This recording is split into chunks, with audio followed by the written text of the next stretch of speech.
Fine English, 400 hyperbytes. Welcome to module 4 of Onesignal. So what we're going to do now is we're going to subscribe to our website, and then we're going to send a push notification to that user. So first of all, I've updated all the keys as per earlier. I have uploaded the site to production. So if I fire this up, the production server now, we can see we have that simple home page. Down here we have our subscribe to notifications button, and if I click that, click allow, then you have a message comes back to you, thanks for subscribing. That's it. Now we're subscribed to the website, and we can now have a look and see if Onesignal has detected that.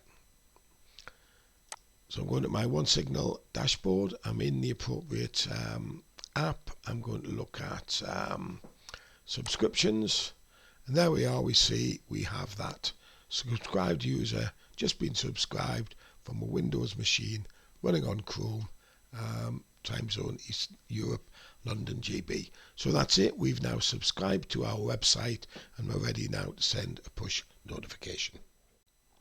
Okay, so let's send our first push notification. I'm going to be working production target, not something I would normally advise, but it will make life a little easier when we're doing this tutorial.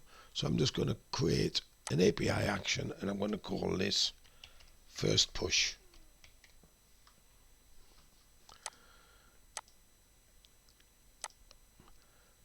So we're going to be looking at our notification modules, and we're going to be doing a Onesignal web push. You notice we're working in Wappler Beta 7 now, so it's quite visually quite different. I really like the way that you have a lot more screen space to be able to work with these inputs. So as I said, application ID will default to the settings within your environment variables, or alternatively you can just select it from the picker. We're doing a push notification here. You can give an internal name to that message, that's so you can recognize them. We have a segment. I'll just quickly mention about segments. If you want segments, you'll find here within your panel, and it's basically different groups of subscriptions. In the moment, I'm just going to be sending it to all, which of course is just a single person at the moment. You can select a template. We'll be dealing with templates later, but a template which will set up the various parts of the message. Alternatively, we can set our push headings and messages from here. Now this is a push message, so we want a heading. Mandatory is a UK, an English language entry. You can add as many as you want, and it will match it on the browser settings appropriately. So we'll just do a classic hello world, and our message in English will be welcome to Onesignal and Wappler.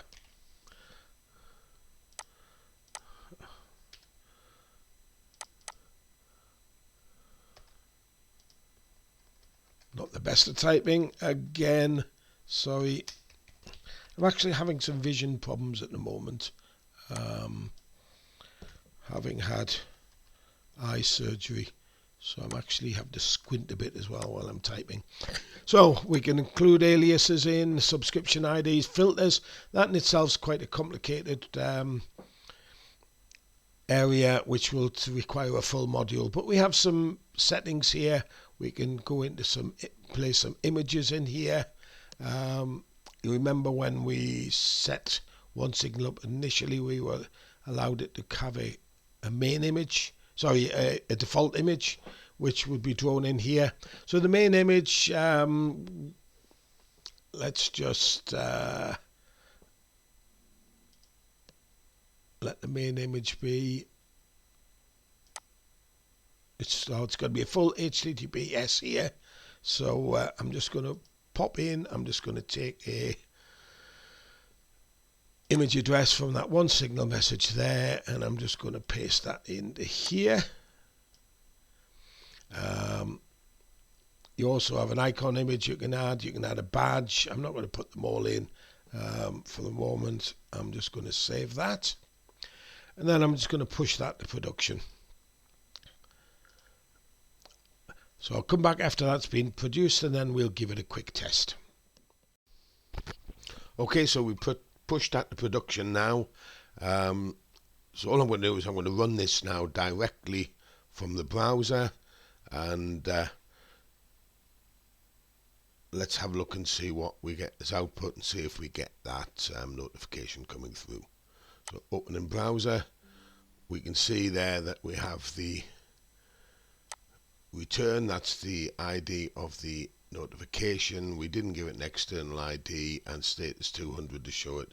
And I've actually got two returns there because I actually have subscribed in two different browsers. So I'm subscribing from Microsoft Edge and also through the website that's coming through from Chrome as well. But that just shows that yes, our notifications are working exactly how they should. Okay, I've done that from production. I guess a few are probably thinking, hang on a minute, can we not test this in localhost or whatever? So we don't have to do this in a live production setting. Well, yes, you can. There are a couple of little issues. I'm going to do a video on this, but I'll just talk you through what we can do. First of all, if I go into my main.js, you'll see I have actually added an additional line in there in that configuration, which is allow localhost as secure origin. You'll actually see if you go into Onesignal setup when you're setting up your service worker, one of the options, the one which allows you to define your own notification structures, actually has that line, or that as an option that you can click. So if you need to, you can steal that line from there, so you get the case right, etc. What that does basically, that says, allows it to treat localhost as if it was a HTTPS target. So that means that we can actually go into our development environment,